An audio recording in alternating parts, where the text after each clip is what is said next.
नमस्ते दोस्तों, आप सभी का अपने यूट्यूब चैनल में बहुत-बहुत स्वागत है। मैं हूँ आपके साथ इंदु चौधरी। आज हम बात करने वाले हैं कंप्यूटर एज मैनेजमेंट सर्विसेज यानी कैम्स आईपीओ की।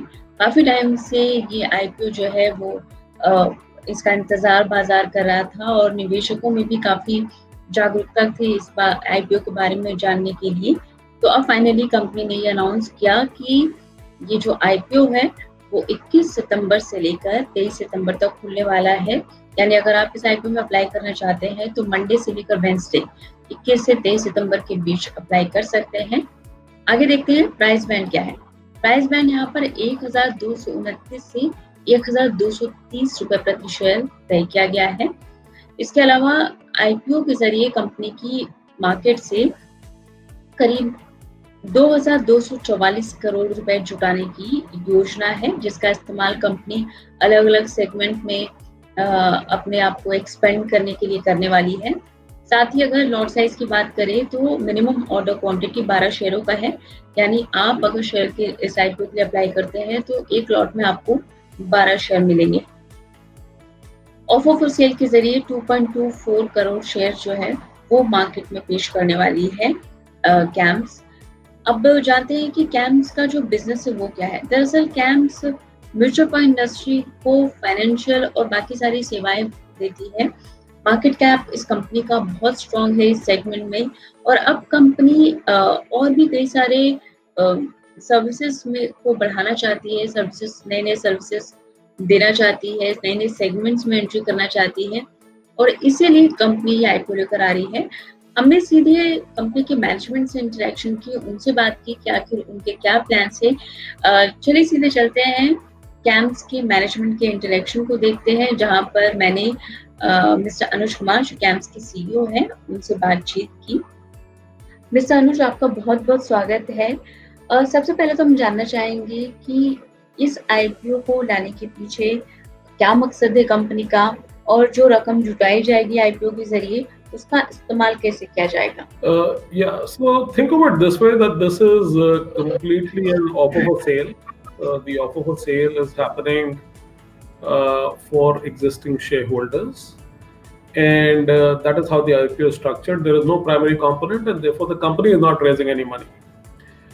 When you look at the company, we are more than 30 years old. We were founded in the year 1988. And we've been working as a licensed mutual fund RTA since 1995. So the area in which we've created a reputation for ourselves, that work we've done for the last 25 years. In these 25 years, we've had institutional shareholding, first through the HDFC Group, both HDFC Limited and HDFC Bank, which have been shareholders since the year 2000. Then NSE, which will now be winding down, but that as an institutional shareholder, they have been around for the last 7 years. And then there were private equity companies. Warburg Pincus, of course, is an investor today, and another private equity company had come and exited. So for a company of our vintage, our size, it's always an aspiration to engage with the public markets, and therefore leading to a listing event.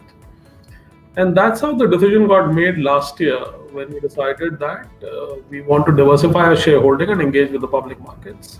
That is the idea behind the IPO. So we have seen steady revenue and margin growth in last 3-4 years. So what would be your targets for FY21 and 22? जी जरूर। तो आपको ये context पता है इंदु जी कि specific forecast type statement हम नहीं दे पाएंगे, क्योंकि अभी जो भी इंटरेक्शंस हैं इस फेज में सारी आरएचपी में जो कंटेंट है आपसे की जाती है, ये आप जानते हैं। पर मैं आपको बता देता हूँ कि कंपनी का कोर रेवेन्यू सोर्सेस क्या है और जो मार्जिन क्रिएशन है वो कैसे होता है। इससे आपके लिए आसान हो जाएगा वर्कआउट करना कि फ्यूचर में क्या होगा। कंपनी का 87% रेवेन्यू म्यूचुअल फंड से आता है और म्यूचुअल फंड्स का जो चार्ज मैकेनिज्म है, फीस किस तरह से आती है, वो ज्यादातर उनके एसेट्स के बेसिस पे आती है। तो 87% का 80% जो फी कंपोनेंट है वो म्यूचुअल फंड के एसेट से आता है। अगर आप रिसर्च देखें क्रिसल और ये मार्केट डेटा आपको पता है एम्फी की वेबसाइट पर कई जगह पे ये अवेलेबल है कि म्यूचुअल फंड एसेट्स पिछले 5 साल में हाई टीन्स के कंपाउंडेड रेट पे ग्रो कर रहे हैं, करीब 18% के रेट पे पिछले 5 साल में ग्रो कर रहे हैं। और आगे भी आशा है, क्योंकि एज अ प्रोडक्ट क्लास इसकी एक्सेप्टेंस बहुत अच्छी हो गई है पिछले 6 से 10 सालों के बीच में। जनरल पब्लिक, पहले एचएनआईज और इंस्टीट्यूशन इन्वेस्ट करते थे म्यूचुअल फंड्स में, आज से 10-15 साल पहले। पिछले 10 सालों में हाउस होल्ड्स इन्वेस्ट करना शुरू कर चुके हैं। आपने एसआईपी का नाम सुना होगा। छोटी मंथली सेविंग्स होती है आपकी 5,000, 7,000, 10,000 रुपए, उसको लेके लोग पर वो लाइफ टाइम सेवर्स होते हैं, वो पूरे लाइफ टाइम के लिए आके इन्वेस्ट करते हैं। तो उसकी वजह से म्यूचुअल फंड की ग्रोथ रेट अच्छी रही है, और रिसर्च भी ये कहती है कि अगले 5 सालों में ये एक्सपेक्ट करना रीजनेबल है कि वही वाली ग्रोथ रेट रहेगी। हमारा रेवेन्यू करीब एक छोटे हैंडीकैप के साथ ग्रो करता है। तो अगर म्यूचुअल फंड एसेट्स 18% पे ग्रो कर रहे हैं, तो हमारा रेवेन्यू करीब 12, 13, 13.5% पे ग्रो करेगा। ऐसा पहले होता रहा है, और आगे के लिए भी ये आउटलुक रखना या ये आशा रखना ठीक है कि करीब करीब उस तरह की ग्रोथ रेट जो पिछले 5 साल में मिली है वो मिल सकती है। सर, आपने म्यूचुअल फंड इंडस्ट्री की बात की, लेकिन हमने देखा है कि पैंडेमिक की वजह से stock market, mutual fund industry, economy, हर जगह हमने इसका एक एडवर्स इफेक्ट देखा है। आपको क्या लगता है कि क्या आने वाले समय में, क्योंकि पैंडेमिक यहाँ पर दिन पर दिन केसेस बढ़ते जा रहे हैं, तो ये एक जो सिचुएशन है वो चैलेंजिंग है, और इसका इम्पैक्ट कैम्स के बिजनेस पर भी दिख सकता है, क्योंकि म्यूचुअल फंड इंडस्ट्री पर भी इसका असर साफ तौर पर देखने को मिला है। हाँ जरूर, मैं आपको बताता हूँ कि इसका पूरी स्थिति क्या रही है पिछले 6 महीनों में। तो पैंडेमिक करीब करीब उसका इम्पैक्ट मार्च से फील होना शुरू हुआ। अप्रैल और मई के महीनों में 2-3 चीजें हुई जो ऑब्वियसली अनप्रेसिडेंटेड थी, जो पहले कभी नहीं हुई थी। एक तो म्यूचुअल फंड्स के और हमारे ऑफिसेज बंद थे, जैसे कि बहुत सारी फिजिकल प्रॉपर्टीज सब जगह बंद थी, मॉल, सिनेमा सब कोई बंद थे। तो उसकी वजह से फिजिकल सेलिंग एक्टिविटी काफी स्लो हो गई थी। जो एक in person sit down meetings होती हैं, एडवाइजर्स बैठते हैं इन्वेस्टर्स के साथ और उन्हें समझाते हैं कि उन्हें म्यूचुअल फंड में क्यों पार्टिसिपेट करना चाहिए, वो एक्टिविटी काफी स्लो हो गई थी। इन्वेस्टर्स बैंक्स में भी नहीं जा रहे थे, क्योंकि बैंक की ब्रांचेस बहुत कम खुली थी, और अगर खुली थी तो बहुत स्केलेटल स्टाफिंग के साथ। तो एक तो वो फिजिकल सेलिंग प्रोसेस बहुत स्लो हो गया था। डिजिटल चल रहा था, डिजिटल प्लेटफॉर्म्स पे लोग आ रहे थे और वो बाय कर रहे थे, पर वो एक हिस्सा है, काफी बड़ा हिस्सा जो फिजिकल है वो नहीं हो पा रहा था। उसके अलावा जो मार्केट्स की वैल्यूएशन है, इंडाइसेस है, वो काफी नीचे चली गई थी। अब तो वो काफी रिकवर कर चुकी हैं, पर नीचे थी। और इन दो चीजों की वजह से सेलिंग पे और वैल्यूएशन दोनों चीजों पे इम्पैक्ट पड़ा था अप्रैल और मई के महीने में। जून के महीने से एक जिसे कहते हैं रिवर्सल शुरू हुआ, एक अच्छा रिवर्सल शुरू हुआ। और अभी जो डेट और लिक्विड, एक 3 बड़े एसेट क्लासेस माने जाते हैं म्यूचुअल फंड्स में, इक्विटी, डेट और लिक्विड, और भी हैं पर ये 3 बड़े माने जाते हैं।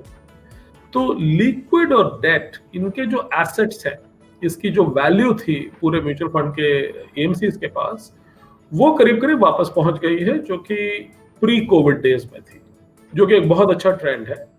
विच मीन्स कॉर्पोरेट से और इंडिविजुअल से भी इन्वेस्टमेंट डेट और लिक्विड में थी, वो कोविड का इम्पैक्ट सहने के बाद जून, जुलाई, अगस्त और अब सितंबर में वापस आ चुकी है। तो वो वैल्यूएशन करीब करीब उतनी हो गई है जो प्री कोविड में जनवरी फरवरी में थी। इक्विटी में क्योंकि फंड हाउसेस और हमारी ब्रांचेस और डिस्ट्रीब्यूटर्स सब लोग फिर से एक्टिव हो गए हैं, काफी एक्टिव हो गए हैं, पूरी तरह से तो नहीं कह सकता मैं, तो सेलिंग प्रोसेस भी धीरे धीरे वापस आना शुरू हो गया है। वो वाले एसेट्स करीब 5-6% नीचे हैं अपनी पीक से, पर आने वाले दिनों में जैसे जैसे ये एक्टिविटी बढ़ती है, आशा है कि वो भी बढ़ेंगे। तो ये दोनों चीजें काफी हद तक रिवर्स हो चुकी हैं। डेट और लिक्विड उसी लेवल पे पहुंच चुका है जो कोविड से पहले था। इक्विटी करीब 5-6% नीचे है, पर आगे बढ़ सकता है। तो इम्पैक्ट कोविड का जरूर रहा इंडस्ट्री पे, रिवर्स हुआ। इन्वेस्टर्स की जो रिक्वायरमेंट्स थी, जो इंटरेस्ट था, वो वापस आ गया है, और उनकी participation through the selling and buying activity वापस आ गई है। इसी दौरान केवाईसी के लिए अब नए तरीके उपलब्ध होने शुरू हो गए हैं। तो एक आधार बेस्ड केवाईसी, ई केवाईसी जो पहले होता था, वो अब कैपिटल मार्केट्स के लिए फिर से अलाउ हो गया है। तो वो भी अब लाइव होने वाला है। हम अपनी प्रॉपर्टी खुद लाइव करने वाले हैं, अगले कुछ हफ्तों में कर देंगे, तो कस्टमर ऑनबोर्डिंग भी आसान हो जाएगी।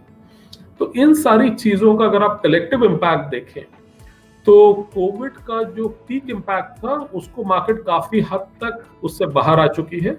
बहुत थोड़ा सा एक रास्ता बचा हुआ है। सर, जितने भी सेगमेंट्स की आपने बात की जहां आप बिजनेस को बढ़ाना चाहते हैं, उनमें सबसे पॉजिटिव आउटलुक आपका किस सेगमेंट में है? जी, तो जैसे मैंने आपको बताया कि म्यूचुअल फंड्स हमारा मेन स्टे रहा है पहले, करीब 87% रेवेन्यू वहाँ से आता है, 13% रेवेन्यू बाहर से आता है। कौन से बिज़नेसेस हैं? हम एक एआईएफ और पीएमएस का बिज़नेस करते हैं, जो कि कैपिटल मार्केट्स के अंदर ही है। म्यूचुअल फंड से एडजेसेंट है, बट प्रोडक्ट क्लास अलग समझी जाती है। तो वो एक बिज़नेस है जो पिछले 8-9 साल से हम ग्रो कर रहे हैं। काफ़ी इंटरेस्टिंग बिज़नेस है, टेक्नोलॉजी स्टैक पे आधारित है। सारी टेक्नोलॉजी और प्लेटफॉर्म हमने बिल्ड कर लिया है। हम करीब 77 टू 80 एआईएफ्स को सर्विस करते हैं। इसी तरह से हमारे पास इलेक्ट्रॉनिक पेमेंट्स में एक पेमेंट प्लेटफॉर्म है कैम्स पे के नाम से, जो पहले म्यूचुअल फंड्स को सर्विस करता था, अब एनबीएफसीज को भी सर्विस करता है। डाइवर्सिफाइड रेवेन्यू है 2-3 सेगमेंट से। उसमें भी टेक्नोलॉजी स्टैक पूरा हमारा है, सारे लिंकेजेस हम बना चुके हैं। पहले का खाली हम one time mandate ACH platform पे करते थे, अब हमने यूपीआई इंट्रोड्यूस किया है, और उसके अलावा हम क्रेडिट कार्ड, डेबिट कार्ड और आगे नेट बैंकिंग की तरफ भी जा रहे हैं। तो वो सारी ऑफरिंग्स स्टैक में इंक्लूड हो जाएंगी। और तीसरी चीज, हम एक इंश्योरेंस रिपोजिटरी है, जो कि एक लाइसेंस्ड एक्टिविटी है आईडिया के स्पॉन्सरशिप के अंदर, और उस पर शुरू में लाइसेंसेस मिले थे 2011-12 में। हमारा करीब 40% प्लस मार्केट शेयर है वहाँ, और हालांकि वो मार्केट अभी बहुत ग्रो नहीं हुई है, पर डिमेटेरियलाइजेशन जैसे हर सेक्टर में आपने देखा होगा, हर सेक्टर में आ चुका है। जब वो आता है तो धीरे धीरे वो मैंडेटरी भी बनता है। अभी तो खाली वो सजेस्टेड है, और इसलिए हम उस बिजनेस के बारे में भी काफी एक्साइटेड है कि फ्यूचर में वो काफी ग्रो कर सकता है। तो एआईएफ पीएमएस एक बॉक्स है, पेमेंट्स दूसरा, और इंश्योरेंस रिपोजिटरी तीसरा। ये तीनों और कुछ छोटे बिजनेसेस हैं हमारे पास। जैसे हमारे पास एक केआरए कंपनी है, स्टर्लिंग सॉफ्टवेयर, जो हमारे सॉफ्टवेयर आर्म है, वो कॉन्ट्रैक्ट वर्क करता है, BI solutions, websites, transaction portals वगैरह बनाता है म्यूचुअल फंड्स और एआईएफ्स के लिए। और अब हमारे को आरबीआई से अकाउंट एग्रीगेटर का लाइसेंस भी मिल गया है। तो हमारी कोशिशें हैं कि जितनी नई टीम्स हैं, हम एक स्ट्रॉन्ग लीडरशिप टीम को डालें, टेक्नोलॉजी स्टैक को बिल्ड करें और फिर कस्टमर्स को गेन करें। तो वो प्रोसेस ऑन है, एंड पिछले सालों में काफी सक्सेसफुल है, और आगे भी आशा है कि वो ट्रेंड जारी रहेगा। The company is following a dividend policy of distributing 65% of PAT. क्या आप इस पॉलिसी को पोस्ट लिस्टिंग भी कंटिन्यू करेंगे? जी, इसको पोस्ट लिस्टिंग भी कंटिन्यू करेंगे। तो दोस्तों, सुना आपने कि मैनेजमेंट ये चाहता है कि ना सिर्फ म्यूचुअल फंड में खुद को सीमित रखा जाए, अब कैम्स मैनेजमेंट जो है वो अलग अलग सेक्टर्स, अलग अलग सेगमेंट में भी एंट्री करने की योजना बना रहे हैं। अगर आप इस आईपीओ में निवेश करना चाहते हैं तो मोबाइल ऐप में लॉग इन कीजिए।